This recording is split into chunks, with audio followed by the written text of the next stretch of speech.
ఏ అస్త్రానికి ఆ అస్త్రంతో తిప్పికొట్టడం. గతంలో మనకి రామాయణ భారతాల్లో బ్రహ్మాస్త్రాన్ని దెబ్బతీయాలంటే మరొక బ్రహ్మాస్త్రం వాడాలనేది ఉండేదన్నమాట. పాశుపతాస్త్రానికి మరొక పాశుపతాస్త్రమే అంటారు. అట్లాగే బీజేపీ హిందుత్వాన్ని దెబ్బకొట్టేందుకోసం ప్రయత్నాలు జరుగుతున్నాయి. శివసేన ఉద్ధవ్ థాకరేనైనా, అట్లాగే ఆమ్ ఆద్మీ పార్టీ కేజ్రీవాల్ అయినా ఇట్లాంటిది. ఇప్పుడు తాజాగా కేజ్రీవాల్ ప్లేస్లో కూర్చుంటున్నటువంటి అతిషి ఏం చేస్తుంది, రామాయణాన్ని అడ్డం పెట్టింది. అక్కడ కేజ్రీవాల్ కూర్చున్న కుర్చీ పక్కన ఇంకో చిన్న కుర్చీ వేసుకుని దాంట్లో కూర్చుంటోంది. ఏం చెప్తోంది, ఆనాడు భరతుడి బాటలోనే నేను అని ప్రకటించింది. తాను అంతకంటే చిన్న కుర్చీలో కూర్చుని పనులు చేస్తున్నాను అన్నటువంటిది చూపెడుతోంది.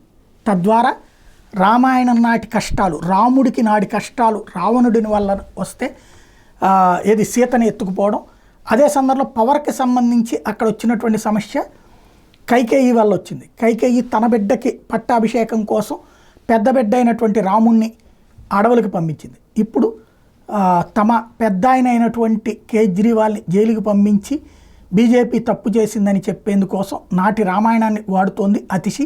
సక్సెస్ అవుతుందా లేదా అనేది రాబోయే రోజుల్లో తేలుతుంది.